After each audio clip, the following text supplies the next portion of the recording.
So today we will start our first unit of our course Microwave and Radar. The unit number 1 is Fundamentals of Microwave Communication and Waveguide. इस unit में हमें क्या देखना है कि जो microwave communication के लिए हम जो वेवगाइड्स यूज करते हैं उस वेवगाइड्स के जो फंडामेंटल कॉन्सेप्ट्स है, उसके बाद कौन से डिफरेंट वेवगाइड्स के कंपोनेंट्स हम यूज करते हैं, उसके जो फिजिकल प्रॉपर्टीज है वो सब हम इस यूनिट में देखने वाले हैं। ओके, तो वन बाय वन एक एक टॉपिक हम इसमें डिस्कस करेंगे। सो फर्स्ट बीट इस यूनिट का है 1.1 microwave frequency spectrum, band designation and application of microwave in various field. अभी माइक्रोवेव फ्रीक्वेंसी स्पेक्ट्रम कहाँ से कहाँ तक होता है? Okay, what is the range of micro frequency spectrum in electromagnetic spectrum. Okay, उसके बैंड डेजिग्नेशन क्या होते हैं? बैंड डेजिग्नेशन का मतलब होता है कि डिफरेंट फ्रीक्वेंसी बैंड को, फ्रीक्वेंसी स्लॉट को कुछ डेजिग्नेशन दिया जाता है, मतलब कुछ नॉमेनक्लेचर उसका किया जाता है। और वो नॉमेनक्लेचर कौन करता है? इंटरनेशनल टेलीकम्युनिकेशन यूनियन, जो इंटरनेशनल लेवल की टेलीकम्युनिकेशन रेगुलेटरी अथॉरिटी कमिटी है।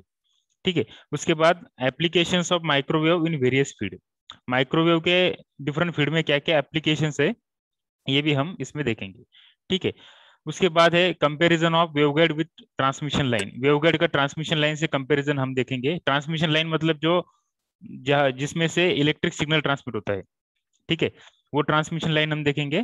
और वेवगाइड मतलब क्या है? सिंपली मैं यहाँ पे आपको बता देता हूँ कि वेवगाइड ये एक होलो मेटेलिक पाइप होता है, एक पोकळ पाइप असतो तो मेटलचा, कंडक्टरचा। ओके, और उस होलो मेटेलिक पाइप से क्या होता है? इलेक्ट्रोमैग्नेटिक सिग्नल ये प्रोपेगेट होता है, ओके, ट्रांसमिट होता है। तो उस होलो मेटेलिक पाइप को हम वेव गाइड बोलते हैं। वेव गाइड मतलब क्या है? कि जो वेव को गाइड करता है कि कहाँ ट्रांसमिट करना है, कहाँ जाना है। ओके, तो ये डेफिनेशन है वेव गाइड की। उस वेव गाइड का, वेव गाइड मतलब क्या? कि एक मेटेलिक पाइप, होलो मतलब पोकळ, आतून कसा असतो तो पोकळ असतो, होलो मेटेलिक पाइप, जिसके अंदर से क्या होता है? इलेक्ट्रोमैग्नेटिक वेव प्रोपेगेट होती है। ठीक है, तो वेवगाइड इलेक्ट्रोमैग्नेटिक वेव को प्रोपेगेट करती है, ट्रांसमिट करती है, पास करती है। और ट्रांसमिशन लाइन मतलब इलेक्ट्रिक केबल रहता है, इलेक्ट्रिक वायर रहता है जो इलेक्ट्रिक सिग्नल को ट्रांसमिट करता है। ठीक है, तो उन दोनों का कंपैरिजन हम देखेंगे। उसके बाद वेवगाइड के डिफरेंट टाइप्स हम देखेंगे, टाइप्स ऑफ वेवगाइड देखेंगे। रेक्टेंगुलर टाइप्स रहता है उसका, फिर सर्कुलर टाइप रहता है, फिर propagation of wave in rectangular waveguide, rectangular waveguide से वेव कैसे प्रोपेगेट होती है, reflection of wave from a conducting plane, एक कंडक्टिंग प्लेन से अगर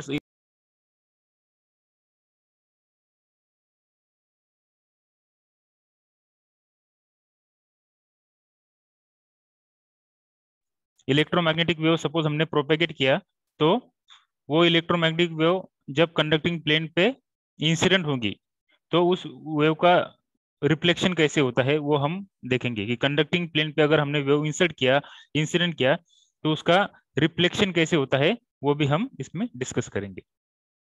ठीक है, then dominant mode of operation क्या रहता है वो देखेंगे। पैरेलल प्लेन वेवगाइड, उसके different parameters, cut off wavelength, cut off frequency, group and phase velocity, ये डिफरेंट टर्मिनोलॉजीज भी हम डिस्कस करेंगे। उसके बाद रेक्टेंगुलर वेवगाइड मोड्स, उसके वेव के प्रोपेगेट होने के डिफरेंट मोड्स रहते हैं। T mode, TM mode, TEM mode, feed patterns of T10, T20, T11 mode, ये डिफरेंट मोड्स रहते हैं वेव के प्रोपेगेट होने के, वो भी हम डिस्कस करेंगे। फिर उसके बाद है लास्ट टॉपिक है इस यूनिट का, circular waveguide.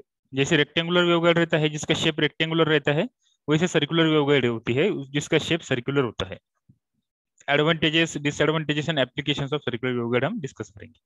So this much topic we have to discuss in our unit 1। Okay, unit 1 हमारा कितने मार्क्स का है ये हमने उस दिन डिस्कस किया था। एक बार मैं फिर से आपको बता दूंगा कि यूनिट 1 जो है हमारा वो कितने मार्क्स का है। सो यूनिट 1 को लगते हैं 8 आवर्स कंप्लीट करने के लिए and it has total 14 marks. Okay, तो 14 मार्क्स का ये यूनिट है, सो इट इज इम्पोर्टेंट। तो अब एक क्वेश्चन आपको हमेशा होता है, हमारे माइंड में एक क्वेश्चन हमेशा होता है कि वी स्टडी इलेक्ट्रोमैग्नेटिक वेव, हम इलेक्ट्रोमैग्नेटिक वेव को स्टडी क्यों करना है? क्योंकि हमें क्वेश्चंस आते हैं, हमारे माइंड में डिफरेंट क्वेश्चंस आते हैं। कौन से क्वेश्चन आते हैं? की how do we receive TV and radio signal. TV आणि रेडिओचे सिग्नल आपण कसे रिसीव्ह करतो, नेमकं आहे काय ते, आपल्याला का डोळ्यांना दिसत नाही किंवा आपल्या कुठल्याच प्रकारचे सेन्सरी ऑर्गनला ते जाणवत नाहीत, तरी सुद्धा आपण सिग्नल रिसीव्ह कसे करतो. Okay, how do we receive the TV and radio signal. How do transmitter signal get affected in the atmosphere. अब कभी आपको मालूम है कि जब बहुत घने बादल होते हैं, लाइटनिंग होती है, विजा कडाडतात, खूप सारे ढग आलेले असतील, वातावरण खराब असेल तर सिग्नल लॉस होतो टीव्हीचा. मग असं का होतं, why it happens. Okay, what is the reason behind this. Okay, ॲटमॉस्फिअरमुळे ट्रान्समिटेड सिग्नल हा अफेक्ट का बरं होतो. त्यानंतर why do we not receive radio station inside tram. Tram आपको मालूम होगी, ट्राम के अंदर हम रेडियो सिग्नल क्यों नहीं रिसीव कर सकते. जैसे रेलवे हो गई या कोई डिफरेंट ट्राम है सपोज, उसके अंदर हम रेडियो सिग्नल क्यों नहीं रिसीव कर पाते, वहां पे रेंज क्यों नहीं होती. ओके, वो डिस्कस करेंगे. उसके बाद why do the cell phone have signal fluctuation. Cell phones में भी कभी कभी सिग्नल का फ्लक्चुएशन होता है, तो क्यों होता है. Why do same things get heated in a microwave oven and others not. तो माइक्रो ओवन में कुछ चीजें हीट होती है और कुछ चीजें नहीं होती, तो ऐसे क्यों होता है. Why does a printed circuit board work satisfactory at low frequencies and start mall functioning at high frequencies. Printed circuit board PCB आपने देखा होगा, आपने पीसीबी पे कुछ प्रोजेक्ट भी बनाए होंगे, पीसीबी पे सोल्डरिंग भी किया होगा, तो उस पीसीबी में आप जो सर्किट बनाते हो, तो उस सर्किट में से सपोज लो फ्रीक्वेंसी का सिग्नल हमने ट्रांसमिट किया, लो फ्रीक्वेंसी सिग्नल में अगर वो सर्किट हमने यूज किया तो वो अच्छे से सेटिस्फैक्टरी वर्क करती है. पर अगर फ्रीक्वेंसी अगर हमने सिग्नल की बढ़ाई तो सर्किट स्टार्ट्स माल फंक्शनिंग, तो उसका माल फंक्शनिंग होता है, वो अच्छे से प्रॉपरली आउटपुट नहीं दे पाती. तो ये डिफरेंट क्वेश्चंस है, हमें डे टू डे लाइफ में आते हैं कि ऐसा क्यों होता है. तो इसके सब आंसर आपको इस टॉपिक में या इस कोर्स में मिलेंगे. ओके, तो इसका इस सब क्वेश्चंस का आंसर एक ही है कि electromagnetism. It's very important, electromagnetism. ठीक है, तो ये इलेक्ट्रोमैग्नेटिज्म क्या रहता है वो भी हमें डिस्कस करना है, देखना है.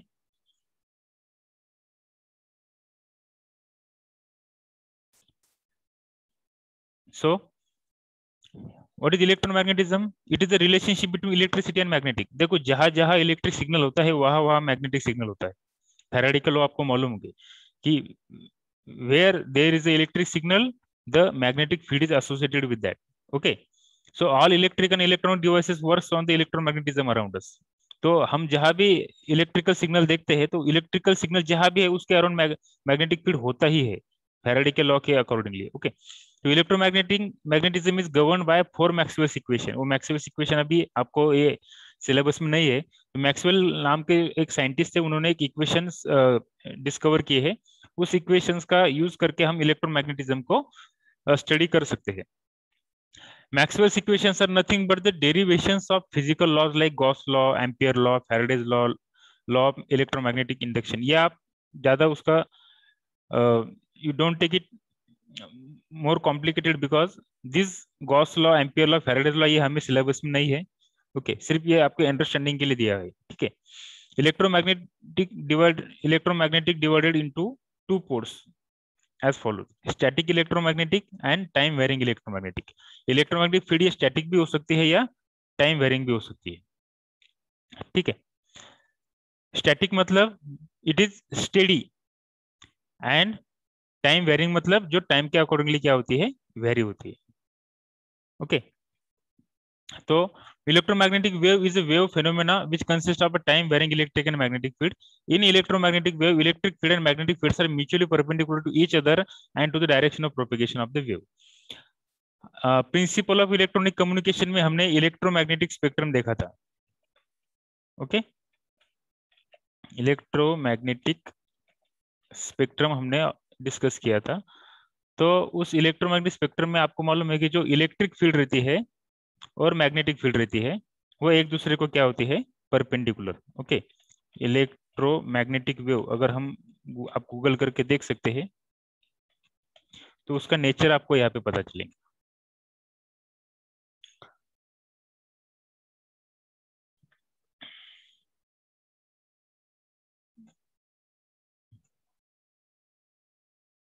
देखिए इलेक्ट्रोमैग्नेटिक स्पेक्ट्रम की इमेज हम देखेंगे. ये इलेक्ट्रोमैग्नेटिक स्पेक्ट्रम होता है। सपोज कौन सी भी इमेज आप लेके देख सकते हो, और दिस इज इलेक्ट्रोमैग्नेटिक स्पेक्ट्रम। यहाँ पे लो फ्रीक्वेंसी से हाई फ्रीक्वेंसी तक हम डिफरेंट फ्रीक्वेंसी के कंपोनेंट्स, उसके फ्रीक्वेंसी रेंज, उसका डेजिग्नेशन, उसके एप्लीकेशंस हम इसमें स्टडी करते हैं। Electromagnetic spectrum is nothing but a graph. It is a graph of frequency plotted, okay, with respect to time, with respect to frequency on x axis, okay. और यहाँ पे देखो ये इलेक्ट्रोमैग्नेटिक वेव होती है।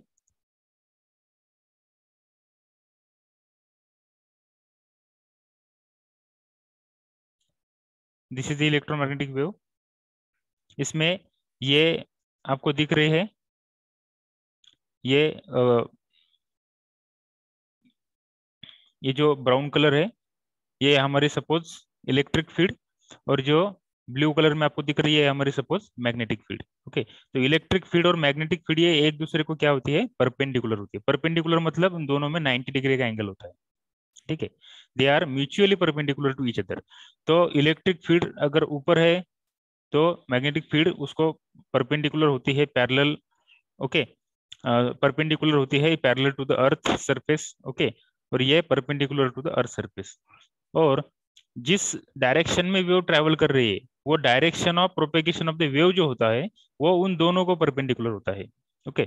मतलब क्या, इलेक्ट्रिक फील्ड, मैग्नेटिक फील्ड और direction of propagation of the wave, all three are mutually perpendicular to each other. ये सब एक दूसरे को क्या होते हैं, म्यूचुअली परपेंडिकुलर होते हैं। ऐसे ये वेव की क्या होती है, नेचर होता है, ठीक है। That is the electromagnetic wave. आप कौन सी भी डायग्राम लेके देख सकते हो, ये वेव ऐसे ट्रेवल करती है, ठीक है। ये रेड में यहाँ पे मैग्नेटिक फील्ड दिखाई है और ब्लू में यहाँ पे इलेक्ट्रिक फील्ड दिखाई, ठीक है। तो इलेक्ट्रिक और मैग्नेटिक फील्ड एक दूसरे को म्यूचुअली परपेंडिकुलर है, और जिस डायरेक्शन में वो प्रोपेगेट कर रहे हैं वो डायरेक्शन इन दोनों को परपेंडिकुलर है, ठीक है। अब यहाँ पे ये इलेक्ट्रोमैग्नेटिक स्पेक्ट्रम है। ये electromagnetic spectrum range from 0 hertz frequency to actually in infinite hertz frequency. पर जनरली हमने अब तक कॉस्मिक रेज मतलब गामा रेज तक के सिग्नल को हमने क्या किया है, डिस्कवर किया है, ठीक है। देखो देखो यहाँ पे रेडियो वेव जो रहता है, रेडियो वेव की जो वेवलेंथ रहती है वो 10⁻³ मीटर रहती है। 10⁻³ मीटर मतलब 1000 मीटर, 1000 मीटर मतलब 1 किलोमीटर। तो 1 किलोमीटर तक उसकी क्या रहती है, वेवलेंथ रहती है। 1 किलोमीटर पर्यंत त्याची वेवलेंथ असते, म्हणजे जे मोठमोठ्या उंच बिल्डिंग असतात, ओके, त्या बिल्डिंग एवढी त्याची काय असते, लेंथ असते, म्हणजे वेवलेंथ असते। तर फ्रिक्वेन्सी त्याची किती असेल, आपल्याला वेवलेंथ, फ्रिक्वेन्सी वेवलेंथ आणि वेलोसिटी याचं इक्वेशन माहिती आहे, c is equal to f lambda, okay. तुम्हाला ते इक्वेशन माहित असणार ऑब्विसली की c is equal to f lambda हे इक्वेशन असते कशाचं, c is equal to f lambda, c is equal to f lambda. This is very important equation, very very important, okay. हे equation खूप important आहे। काय काय important आहे हे, सी म्हणजे काय, c is the velocity of electromagnetic wave, F is the frequency of the electromagnetic wave, आणि lambda is the wavelength of the electromagnetic wave. तो हे तिघांचं जे रिलेशन आहे, सॉरी ये ऐसा नहीं है, it is C is equal to F lambda, F by lambda नहीं, let me clear it, C is equal to F lambda, ये equation है, okay. C is equal to F lambda. तो C क्या है, C is the velocity of electromagnetic wave, F is the frequency of the electromagnetic wave, और lambda ही उसकी क्या है, वेवलेंथ है। सी काय त्याची वेलोसिटी म्हणजे स्पीड, एफ त्याची फ्रिक्वेन्सी आहे, फ्रिक्वेन्सी म्हणजे number of cycle per second, आणि लॅम्बडा काय, लॅम्बडाची वेवलेंथ आहे, वेवलेंथ म्हणजे एका वेवची लेंथ। आता इथून ते इथपर्यंत जर आपण मेजर केलं ही एक वेव झाली, ठीक आहे, ही एक वेव आहे, या एक वेवची जी लेंथ आहे ती मीटर मध्ये मोजतात, त्याला काय म्हणतात, लॅम्बडा, ओके। कुठलेही दोन सक्सेसिव्ह पॉइंट आपण पकडले तर त्यामध्ये जे डिस्टन्स आहे त्याला म्हणायचं लॅम्बडा। तर हा जो लॅम्बडा असतो हा जनरली रेडिओ वेव्ह साठी 10⁻³ असतो। 10⁻³ म्हणजे किती, 1 किलोमीटर पर्यंत त्याची काय असते, त्याची लेंथ असते, ठीक आहे, म्हणजे वेव्हची लेंथ असते, ओके। सो हे झालं आपलं लॅम्बडा इक्वेशन, लॅम्बडा एफ आणि सी म्हणजे फ्रिक्वेन्सी, वेव्हलेंथ आणि वेलोसिटी. ओके, तर जशी फ्रिक्वेन्सी वाढत जाते तशी वेव्हलेंथ कमी होते. हा इक्वेशन वरून तुम्ही बघा, c is equal to f lambda. तो एफ आणि लॅम्बडा मध्ये काय रिलेशन आहे, ते इनवर्स प्रोपोर्शन आहे. जर आपण एफ इज इक्वल टू घेतला तर एफ इज इक्वल टू काय येईल, c by lambda. F is equal to c by lambda. तर f is equal to c by lambda, तर what is the relation between f and lambda? It is the inversely proportional. म्हणजे f जर वाढला तर lambda कमी होतो, lambda वाढला तर एफ कमी होतो. So as we increases the frequency, wavelength decreases. आता या इलेक्ट्रोमॅग्नेटिक स्पेक्ट्रम मध्ये काय होते, from left to right frequency increases but wavelength decreases. Wavelength काय होते, डिक्रीजेस. ठीक आहे. मग फ्रिक्वेन्सी ही इलेक्ट्रोमॅग्नेटिक स्पेक्ट्रम मध्ये रेडिओ फ्रिक्वेन्सी ही सगळ्यात कमी असते आणि गॅमा रेची फ्रिक्वेन्सी सगळ्यात जास्त असते. ओके, सो वेव्हलेंथ जर आपण विचार केला तर वेव्हलेंथ रेडिओ वेव्हचा 10⁻³ असतो आणि गॅमा रेचा 10⁻⁻12. 10⁻⁻12 मीन्स इट इज पिकोमीटर. तर पिकोमीटर म्हणजे काय, 10⁻⁻12 ते खूप खूप स्मॉल. ती एवढी स्मॉल असते की ती एका ऍटमचा जो न्यूक्लिया असतो त्या न्यूक्लिया एवढी असते ती. बघा, रेडिओ वेव्हची वेव्हलेंथ ही एका बिल्डिंग एवढी असते. त्यानंतर मायक्रोवेव्हची वेव्हलेंथ ही 10⁻⁻² असते. 10⁻⁻² म्हणजे एका बटरफ्लाय एवढी असते ती. ओके, इन्फ्रारेड, मायक्रोवेव्ह नंतर मग चालू होतो इन्फ्रारेड. इन्फ्रारेड म्हणजे रेडच्या अगोदर जो लाईट स्पेक्ट्रम आहे पण तो डोळ्यांना आपल्याला दिसत नाही. So infrared, it is invisible light signal. त्याची जी वेव्हलेंथ आहे ती 10⁻⁻5 असते. ओके, सो निडलची जी पॉइंट असते, एक निडल असते, एक सुई, त्या सुईचं जे एक टिप असतो तेवढी त्याची काय असते, त्या वेव्हची लेंथ असते. ओके, त्यानंतर इन्फ्रारेड नंतर चालू होतो visible light. Visible light starts after infrared. तो विजिबल लाइट की जो वेवलेंथ होती है वो 0.5 इंटू 10⁻⁻6 मीटर होती है. ओके, मतलब 0.5 माइक्रोमीटर. तो ये जो प्रोटोजोआ रहते हैं, प्रोटोजोआ, तो उस प्रोटोजोआ के उतनी उसकी क्या रहती है, वेवलेंथ रहती है. तो हम आंखों से देख भी नहीं सकते, इतना स्मॉल शार्प वो सिग्नल रहता है. ओके, क्योंकि उसकी फ्रीक्वेंसी ज्यादा है तो वेवलेंथ कम है. उसके बाद विजिबल के बाद विजिबल स्पेक्ट्रम जनरली रेड से लेके वायलेट तक होता है. ओके, रेड और वायलेट के बीच में सब कलर के सिग्नल होते हैं. उसके बाद अल्ट्रा वायलेट. अब ये जो अल्ट्रा वायलेट है वो उसकी जो वेवलेंथ है वो 10⁻⁻, यहाँ पे कितनी है, -8 है. ओके, सो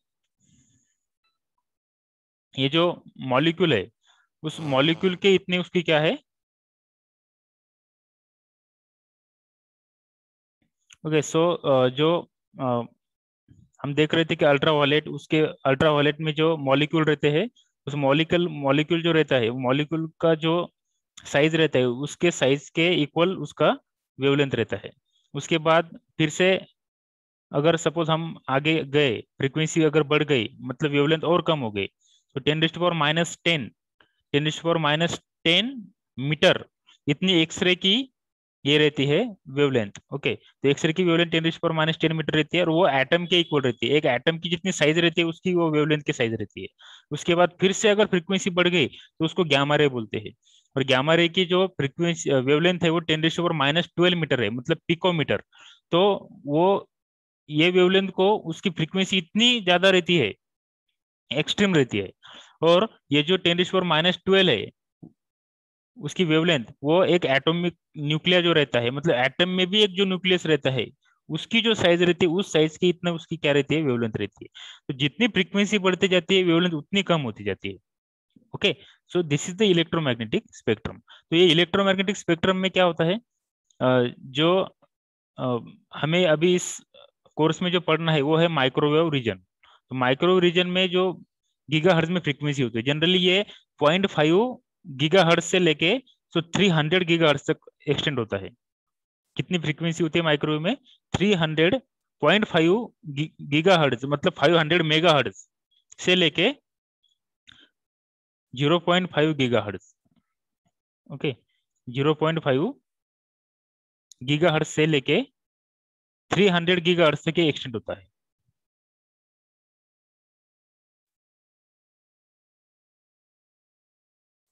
यहाँ से यहाँ तक जो रेंज रहती है फ्रीक्वेंसी की इलेक्ट्रोमैग्नेटिक स्पेक्ट्रम में, उसको माइक्रोवेव स्पेक्ट्रम बोलते हैं। क्या बोलते हैं उसको? Microwave spectrum.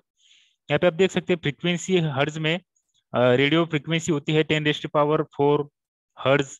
उसके बाद 10⁸ से लेके 10⁻12 तक माइक्रोवेव फ्रीक्वेंसी होती है। उसके बाद विजिबल स्पेक्ट्रम की फ्रीक्वेंसी ये 10⁻12 से लेके 10⁻15 तक होती है। 10⁻16 तक अल्ट्रावायलेट की होती है। अल्ट्रावायलेट और इंफ्रारेड दोनों इनविजिबल स्पेक्ट्रम है, मतलब है तो लाइट है पर हमें आंखों से नहीं दिखते, इनविजिबल है। और रेड से लेके वायलेट तक ये विजिबल स्पेक्ट्रम होता है जो हमारे आंखों से दिखता है। तो फिर एक्सरे की फ्रीक्वेंसी 10⁻18 हर्ज होती है। फिर गामा रे की फ्रीक्वेंसी 10⁻20 हर्ज होती है, 10⁻20 हर्ज। ओके। और ये जो टेम्परेचर होता है, जैसे फ्रीक्वेंसी बढ़ती है टेम्परेचर क्या होता है? बढ़ते जाता है। सिग्नल में सिग्नल की फ्रीक्वेंसी जितनी बढ़ती जाती है उतनी सिग्नल का टेम्परेचर भी क्या होता है? बढ़ते जाता है। देखो रेडियो वेव का टेम्परेचर 1 केल्विन रहता है, मतलब -272 डिग्री सेल्सियस।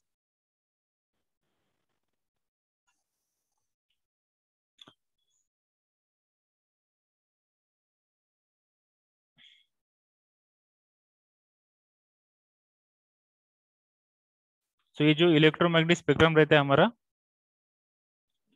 उस इलेक्ट्रोमैग्नेटिक स्पेक्ट्रम में सिग्नल की फ्रीक्वेंसी जितनी बढ़ती है वैसे उसका टेम्परेचर भी बढ़ते जाता है। कम फ्रीक्वेंसी कम टेम्परेचर, ज्यादा फ्रीक्वेंसी ज्यादा टेम्परेचर। ओके। तो यहाँ पे देखो रेडियो के लिए, माइक्रोवेव के लिए 1 केल्विन होता है। उसके बाद इंफ्रारेड के लिए ये 100 केल्विन होता है। फिर विजिबल स्पेक्ट्रम के लिए और ज्यादा होता है, अल्ट्रावायलेट के लिए ज्यादा होता है। उसके बाद अगर एक्सरे और गामा रे की हम बात करेंगे तो ये आप यहाँ पे देखते हैं नियर अबाउट 1 CR केल्विन के पास ये होता है। ओके। सो ये x ray, alpha, beta, gamma ray ये जो रहते हैं ये जनरली साइंटिफिक पर्पस के लिए या इंडस्ट्रियल कोई पर्पस के लिए उसको यूज किया जाता है। Okay. So this is the electromagnetic spectrum. Okay. So electromagnetic spectrum में हमें माइक्रोवेव स्पेक्ट्रम देखना है। ठीक है, ये माइक्रोवेव स्पेक्ट्रम है जो हमें देखना है। और माइक्रो स्पेक्ट्रम जो मैंने ऑलरेडी आपको बताया कि जो इट रेंजेस फ्रॉम 0.5, कुछ कुछ बुक में 0.3 भी दिया हुआ है। तो 0.3 हर्ट्ज, गीगा हर्ट्ज से लेके 300 गीगा हर्ट्ज तक माइक्रो सिग्नल रहता है। पर हम वेवगाइड में जो यूज करते हैं वो जनरली 100 गीगा हर्ट्ज तक ही रहता है। जो वेवगाइड मध्ये आपण यूज करतो तो जनरली 100 गीगा हर्ट्ज एवढंच असतो। ठीक आहे। So this is the microwave signal.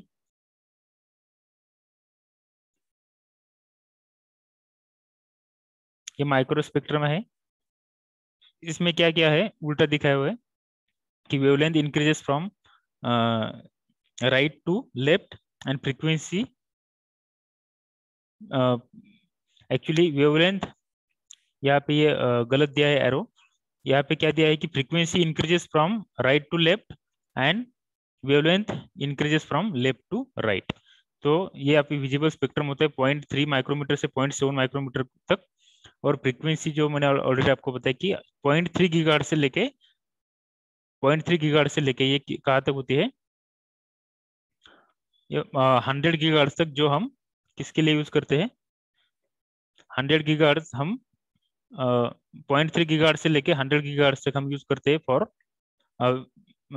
Waveguide.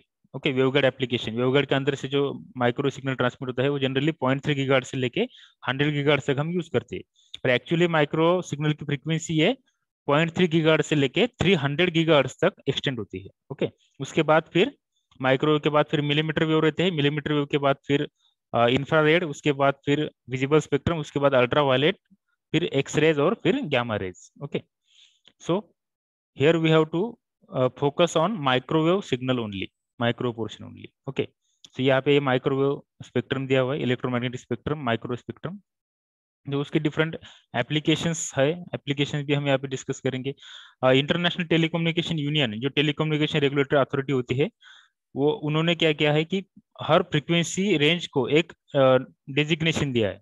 तो 0 to 30 हर्ट्ज को एक्सट्रीमली लो फ्रीक्वेंसी बोलते हैं, जिसकी वेवलेंथ ये यहाँ पे 1 लाख किलोमीटर से लेके 10,000 किलोमीटर तक होती है। सो वैसे एक्सट्रीमली लो फ्रीक्वेंसी, फिर super low frequency, ultra low frequency, उसके बाद वेरी लो फ्रीक्वेंसी, फिर low frequency, medium frequency, high frequency, very high frequency, ultra high frequency, super high frequency, extremely high frequency.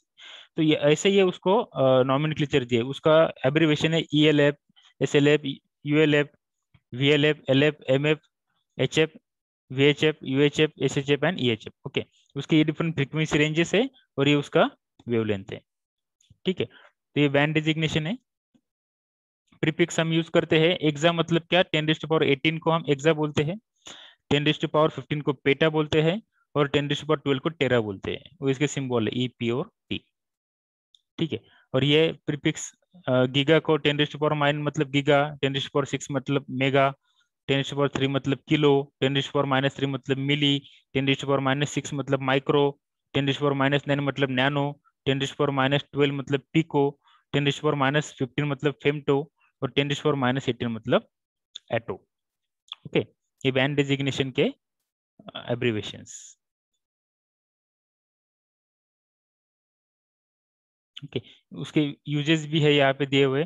Very low frequency submarine applications के लिए use होता है, low frequency navigation के लिए use होता है, medium frequency submarine, high frequency short wave broadcasting के लिए, वेरी हाई फ्रीक्वेंसी एयरक्राफ्ट के लिए, एयरक्राफ्ट व्हीकल के लिए यूज होता है, ultra high frequency television broadcasting के लिए भी यूज होता है, सुपर हाई फ्रीक्वेंसी यहाँ पे remote sensing application, satellite communication के लिए यूज होता है, रेडियो एस्ट्रोनॉमी के लिए यूज होता है, एक्सट्रीमली हाई फ्रीक्वेंसी ये रडार और सैटेलाइट कम्युनिकेशन, रेडियो एस्ट्रोनॉमी के लिए यूज होता है। These are the different applications of micro frequency bands.